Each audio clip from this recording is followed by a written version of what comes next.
Hello friends, তোমরা কি জানো আইসোহ্যালাইন কাকে বলা হয়? অথবা আইসোবার কি? আইসোবাথস কাকে বলা হয়? কিংবা আইসোপ্লেথ কি? এই ধরনের জিওগ্রাফিক্যাল টার্ম যেগুলো খুবই important for any competitive examination, এই নিয়েই আজকের আলোচনা। ভিডিওটি শেষ পর্যন্ত দেখার জন্য অনুরোধ রইল। কিন্তু শুরু করার আগে আমি আমার ইন্ট্রোটা দিয়ে দিই। Hello friends, you are hooked on to my YouTube channel evolution a point of success. This is your guide and mentor Prosenjit Sikdar. আজকে আমি তোমাদের সামনে জেনারেল নলেজের বেশ কিছু জিওগ্রাফিক্যাল টার্মিনোলজি নিয়ে আসতে চলেছি, যেগুলো বিভিন্ন কম্পিটিটিভ পরীক্ষার জন্য অত্যন্ত গুরুত্বপূর্ণ। তাহলে চলো সময় না নষ্ট করে শুরু করা যাক। So today's topic is map lines. আজকের টপিক হলো ম্যাপ লাইন্স। ভালো করে মনে রাখবে, এই যে ম্যাপ লাইন্সগুলো আলোচনা করতে চলেছি, এই ম্যাপ লাইন্সগুলো প্রত্যেকটাই কিন্তু ইমাজিনারি, অর্থাৎ কাল্পনিক রেখা। সেই কাল্পনিক রেখাগুলো যখন আমরা এই ম্যাপের মধ্যে আমরা ড্র আপ করি, তখন বিভিন্ন বেসিসে সেটা ড্র আপ করা হয় এবং সেই অনুযায়ী এই ম্যাপ লাইনগুলোর নির্দিষ্ট ডেফিনিট কিছু নেমস রয়েছে, বা এগুলো ডেফিনিট কিছু নামের দ্বারা নির্ধারিত করা হয়। তাহলে সবার প্রথম যে টার্মটা আমরা শিখব সেটা আইসোহ্যালাইন। ISOHALINE, isohaline. আইসোহ্যালাইনটা কি? Isohaline is an imaginary line drawn on the map to join places of the ocean having equal salinity, অর্থাৎ একই লবণাক্তযুক্ত এরিয়াগুলো সামুদ্রিক বা সমুদ্রের যে একই স্যালিনিটি রয়েছে, একই লবণাক্ততা রয়েছে, সেই রকম জায়গাগুলোকে যে কাল্পনিক রেখাচিত্রর দ্বারা, যে ইমাজিনারি লাইনের দ্বারা ম্যাপে ড্র আপ করা হয়েছে, সেগুলোকেই বলা হয় আইসোহ্যালাইন। নেক্সট টার্ম হচ্ছে isobar. What is isobar? Isobar is an imaginary line drawn on the map to join places of equal atmospheric pressure. তাহলে আইসোবারও লাইক আইসোহ্যালাইন একটা ইমাজিনারি লাইন, অর্থাৎ কাল্পনিক রেখা। কারণ তোমাদের আগেই আমি বলেছি যে এই রেখাগুলো সবগুলোই কিন্তু কাল্পনিক এবং এগুলো কয়েকটি ম্যাপ লাইন। তাহলে যেখানে যেখানে ইকুয়াল অর্থাৎ সমান বায়ুর চাপ রয়েছে, অর্থাৎ সমান বায়ুর চাপযুক্ত অঞ্চলগুলোকে, জায়গাগুলোকে যে কাল্পনিক রেখার দ্বারা চিহ্নিতকরণ করা হয়, তাকেই বলা হয় আইসোবার। নেক্সট টার্ম হচ্ছে আইসোবাথ।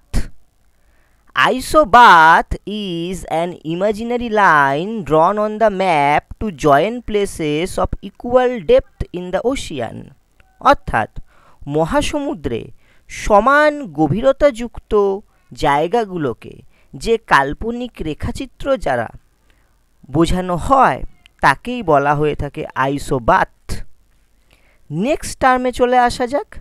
নেক্সট টার্ম হলো আইসোহাইপার্স, যার অপর একটি নাম রয়েছে contour lines. CONTOUR, contour lines অথবা আইসোহাইপার্স। ISOHYPERS, আইসোহাইপার্স। আইসোহাইপার্স কি? It is an imaginary line drawn on the map to join places of equal height, অর্থাৎ এটিও একটি কাল্পনিক রেখা যার মাধ্যমে সমান উচ্চতাযুক্ত জায়গাগুলোকে বোঝানো হয়, তাকেই বলা হয় আইসোহাইপার্স অথবা contour lines. Next isohyets. ISOHOIETES, isoheights. It is also an imaginary line drawn on the map to join places having same amount of rainfall. অর্থাৎ সমান বৃষ্টিপাতযুক্ত অঞ্চলগুলোকে যে কাল্পনিক রেখা দ্বারা দেখানো হয় বা মার্ক করা হয় আমাদের এই ম্যাপ লাইনে, সেগুলোকেই বলা হয় আইসোহাইটস, যেখানে সমান বৃষ্টিপাতযুক্ত অঞ্চল রয়েছে। এরপর নেক্সট ইম্পর্টেন্ট টার্ম হলো আইসোপ্লেথ। আইসোপ্লেথ কি? Isopleth is an imaginary line drawn on the map to join places of equal value of certain factors like isoheight, isotherm, etc. তাহলে আইসোপ্লেথ হচ্ছে সেরকম একটি কাল্পনিক রেখা যার মাধ্যমে যে সমস্ত জায়গায় একই পরিমাণ বৃষ্টিপাত রয়েছে, একই পরিমাণ তাপমাত্রা রয়েছে, এই রকম একই পরিমাণ অর্থাৎ সমতাযুক্ত অঞ্চলগুলোকে বলা হয় আইসোপ্লেথ।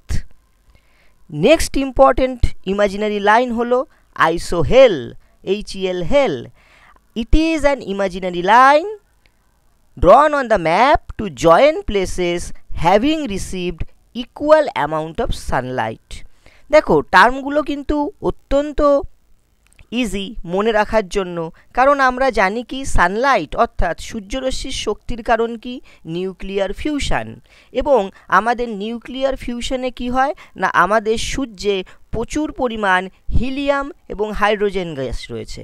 হাইড্রোজেন এবং হিলিয়াম গ্যাসের মধ্যে একটা নিউক্লিয়ার ফিউশনের ফলে কিন্তু এই সূর্য শক্তি বা এই সূর্যের প্রচুর পরিমাণ টেম্পারেচার তার কারণ হয়, বা সূর্যের যে রশ্মি তার কিন্তু কারণই হচ্ছে এই nuclear fusion. Point to be noted, এটা কিন্তু খুব ইম্পর্ট্যান্ট একটা প্রশ্ন। আমাদের কিন্তু পরীক্ষায় দেখবে এই নিউক্লিয়ার ফিউশন নিয়ে পরীক্ষায় প্রশ্ন আসে। তাহলে আইসোহেল হচ্ছে সেই কাল্পনিক রেখা যার মাধ্যমে সমান সূর্য রশ্মি পড়ছে, সমান সূর্যের আলো পড়ছে, এই ধরনের অঞ্চলগুলোকে, এই ধরনের জায়গাগুলোকে জয়েন করা হয় এই লাইনের মাধ্যমে, এবং সেটাকে আমরা বলবো আইসোহেল। নেক্সট ইম্পর্টেন্ট টার্ম হলো আইসোথার্ম। দেখো থার্ম ওয়ার্ডটা আমরা কিসের সঙ্গে অ্যাসোসিয়েট করি? Therm word is associated with temperature, right? অর্থাৎ তাপমাত্রার সঙ্গে কিন্তু এই থার্ম ওয়ার্ডটা জড়িয়ে রয়েছে। তাহলে এখান থেকে খুব ইজিলি আমরা কিন্তু গেস করতে পারি বা অবজার্ভ করতে পারি যে এই আইসোথার্ম নিশ্চয়ই টেম্পারেচার রিলেটেড একটা টার্ম। তাহলে এই আইসোথার্মটা কি জিনিস? It is an imaginary line drawn on the map to join equal temperature Jones, অর্থাৎ সমান তাপমাত্রাযুক্ত অঞ্চলগুলোকে যে কাল্পনিক রেখা দ্বারা ম্যাপে চিহ্নিতকরণ করা হয় সেই লাইনকে বলা হয় isotherm. Next and today's last term isoneph, NEPH, isoneph. Isonef is an imaginary line drawn on the map to join equal cloudiness, অর্থাৎ সমান মেঘযুক্ত অঞ্চলগুলোকে যে কাল্পনিক রেখার মাধ্যমে যুক্ত করা হয় সেই কাল্পনিক রেখাটাকে বলা হয় আইসোনেফ।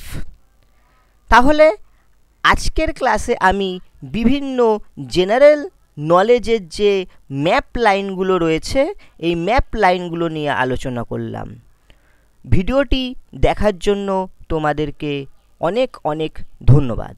With that this is Prosenjit Sikdar signing out from Evolution, a point of success.